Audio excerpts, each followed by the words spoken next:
Welcome to Pick Up and Deliver, the podcast where I pick up my audio recorder when I step off the train and deliver an episode to you while I walk home. I'm Brendan Riley.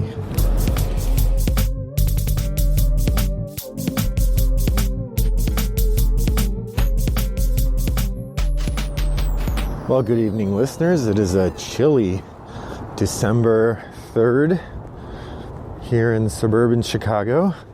I will not be going to my game night tonight. Oh, boo-hoo me. Because I am going to the local high school because my daughter will be starting high school next year. Holy cow, that makes me feel old. Wait, it turns out I am old. So there you go. That's kind of scary, but exciting as well.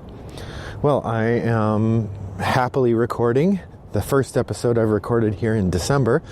Although because of a snafu with the Thanksgiving episode, not the first episode I've released. But this is one of the last episodes of the season.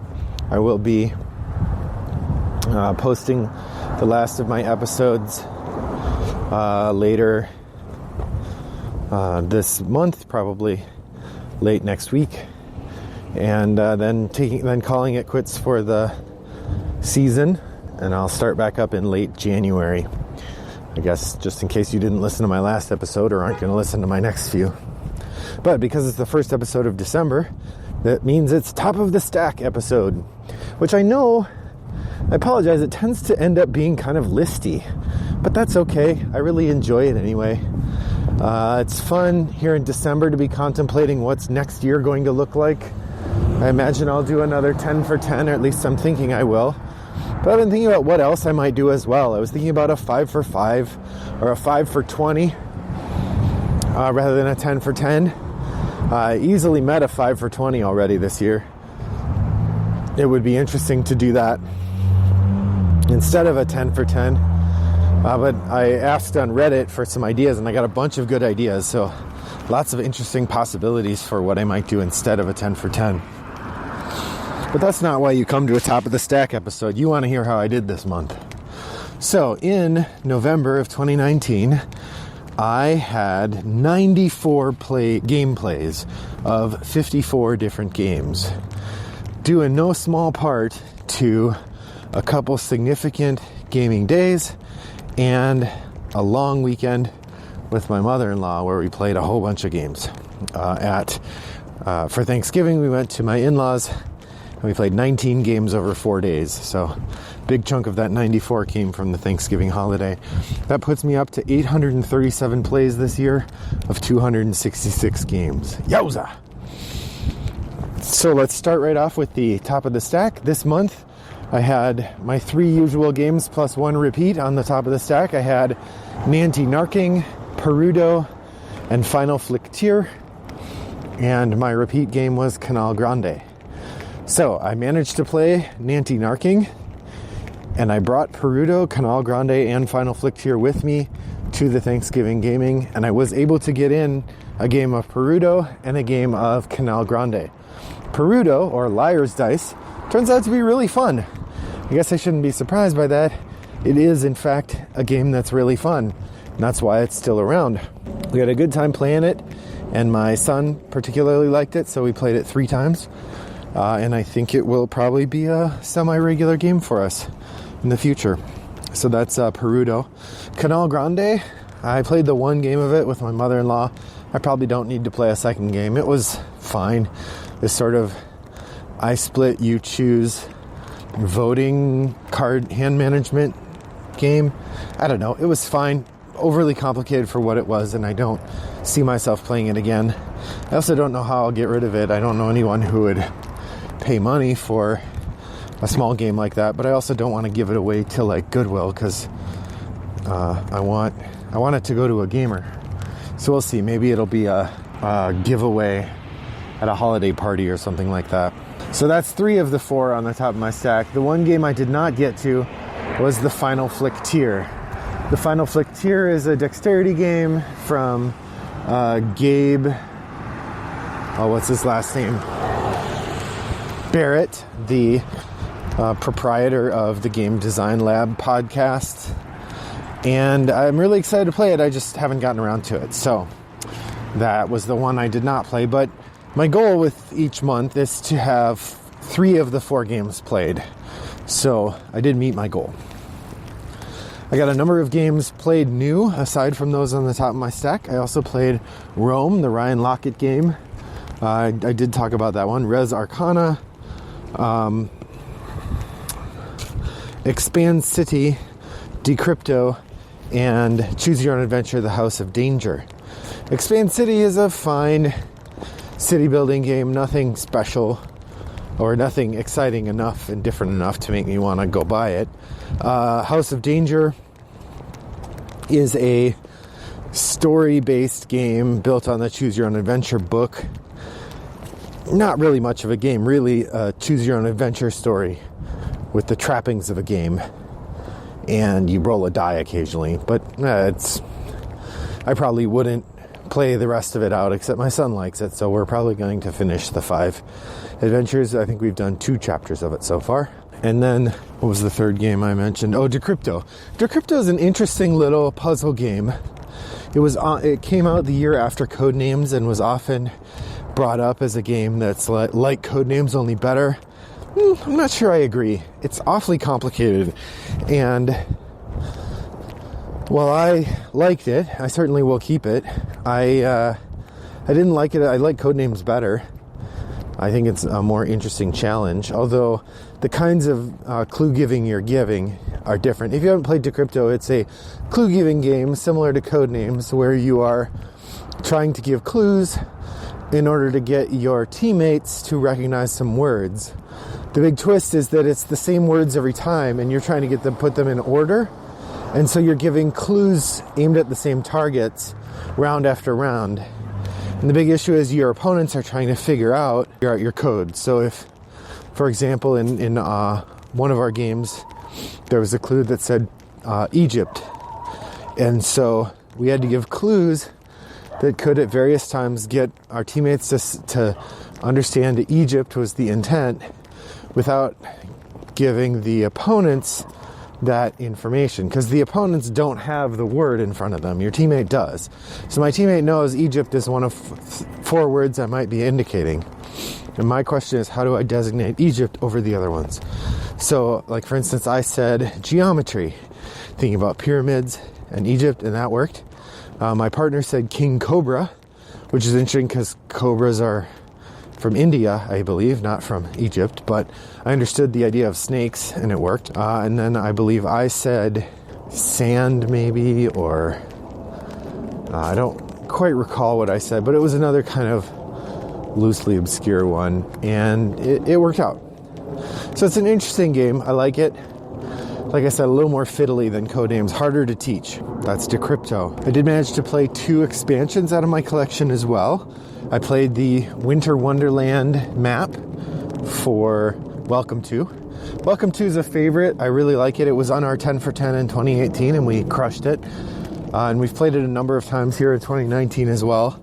We like the normal board, but I do have the 4 expansion pads, so we have lots of options. And the Winter Wonderland one is a nice one. You get to make these little Christmas light chains. We also got to try the European expansion for Wingspan, which adds a bunch of new birds, a whole bunch of new goal cards, and new round end tokens. I really like the new additions to the bird cards. They add a new color of power, and that's the teal expansion. And the teal ones activate at the end of the round, which is interesting. They also added a number of birds that do things based on the stuff in your hand. So, like, there's a bird that when it activates, it allows you to put any grain that you've accumulated on birds and score it. Somebody on Board Game Geek said that along with a couple other birds are there as a sort of balance against the endgame egg strategy, which I'm not convinced about, but the internet seems to think that the best strategy for Wingspan is to use the last round to just spam eggs onto the board rather than trying to get birds or anything else. And there's an argument to be made if you get your middle row up high, so you're getting 3 or 4 eggs around, and then you just do that. Getting 4 eggs around is probably 4 points around a turn is probably more efficient than anything else you'll do with your turns, because birds are expensive to play. That's the Wingspan European Edition. I like it. I don't like that it doesn't easily fit in the box though, so that's a bummer. Next thing on my top of the stack list is the Out of the Dust list. I have a number of games that I played this month that I brought out of the dust. Some of them were more dusty than others. Barren Park was just over a year since I'd played it last. Brought it out and dusted it off to get ready to play the new Grizzly expansion, which I have gotten a hold of. On Her Majesty's Secret Service, I think I mentioned as a game that's going on the sale pile. We played Catan for the first time in a while. I thought it was okay, although I hate those dice. Outsider is a social deduction game that I played last in 2015. My friend brought it over, and I had forgotten that I had it, so we started playing it, and then I was like, oh, this seems familiar. Fugitive is a 2-player card game from Tim Fowers that's pretty good. One person is a fugitive running from a marshal. The other person is the marshal chasing the fugitive. It's a good back and forth kind of adventure game. Playing it actually closed out one of the leftover lists for me. The leftovers are 10 for 10s that I didn't finish in previous years, and I was trying to get locked up now. And so playing Fugitive one more time finished off my 10 for 10. And more importantly, or excitingly, it finished off the Fugitive leftover, but it also finished off my 2017 10 for 10. So the 10 for 10 that I started January 1st, 2017, I finally finished on something like November 27th, 2019. But, so that was good. That was cool. And finally, there's one more game. Oh, Monstrous. Monstrous is a game my son really likes. It's a dexterity game where you throw cards at the table. You're Greek gods throwing monsters at cities. It's a fun theme, and I think a fun game, but we don't play it enough to be good at it. And it's fine. The art's really cool. So that's Monstrous. Those were all my Out of the Dust games. Alas, November, despite the fact that I did 94 gameplays, did not bring any changes. Oh, it only brought one change to my 10 for 10, and that was that I played Cerebria for the 10th time, which means that I finished out Cerebria. I now have 12 plays left on my 10 for 10. 2 of Gizmos, 2 of Rainbow Knights, and 8 of Kings and Aaron's Steam, which is where I've been a long time on that. I'm going to have to really put the pedal down to get it done, but I've never finished a 10 for 10 before, and I've never been as close as I am right now, so we are going to play Kings of Aaron's Steam. I'm going to finish that off. I also have the Vladimir Suchi list, which I've not made any progress on. That's seeming unlikely that I'll finish it, because getting Last Will, Prodigal's Club, and Pulsar 2849 played in the next month seems unlikely, because those are all, like, I'll have to remind myself how to play each one and do a teach. Those are games that take arranging. So I'm not hopeful regarding my ability to get those played. But who knows? Maybe. My shelf of opportunity. I did not acquire very many games this month. In fact, I think I acquired 0. And I played a bunch. So I'm down to 48 games, which doesn't sound like a lot, but this might be the first time I ended the month under 50. So that's pretty good for me. Which just brings me to my shelf of opportunity for next month. It's the end of the year, December. Last chance to get some games played, and I'm hoping to get well down below that 48. Especially because I know with the holidays and the gift-giving season, I'm sure I'm going to get some games. So it'll push that number back up at the end there. But I have 4 games picked out that I want to try to play. The repeat is the Final Flick tier. My son expressed a lot of interest in it. I have it out. I'm inclined to just, let's get it played. So that's on the shelf. But then my 3 main games. The first one is Noria. Noria is a worker placement game with a nifty little turning circle thing that everybody was talking about for a hot minute after Essen. I heard really interesting things, but it kind of disappeared real fast, which is why I was able to get it on a discount off the Ding and Dent shelf at Miniature Market when I was there in September. So I'm looking forward to trying that out. It's going to be great. Then we have the Grant Rodiak game SPQF. It's his take on the Glory to Rome model, which is a kind of game I really enjoy. So I'm looking forward to trying that. And finally, the Meteor Euro game Clans of Caledonia, which is it's an economic market game where it's kind of like Terra Mystica and Agricola rolled into one.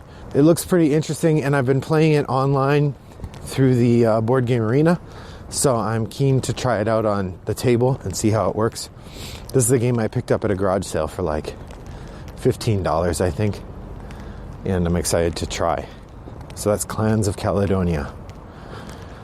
So, pop over to Board Game Geek Guild 3269 and let me know how you did this month. What games did you play? What did you take off your shelf? What did you put on your shelf? Just what are you doing? What kinds of games? And what are you planning for next month? It's December.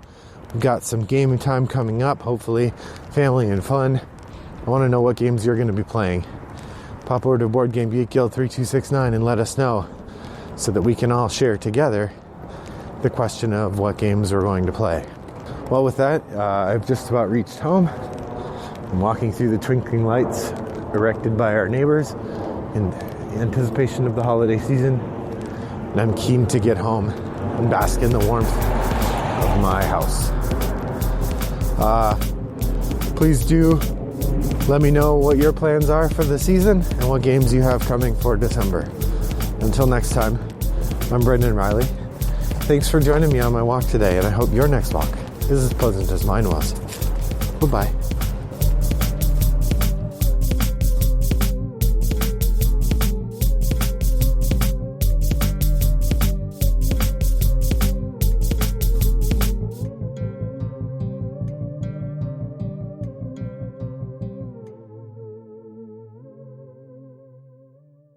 Well, if any of you listeners are wondering what it sounds like when an express train goes through, here it is.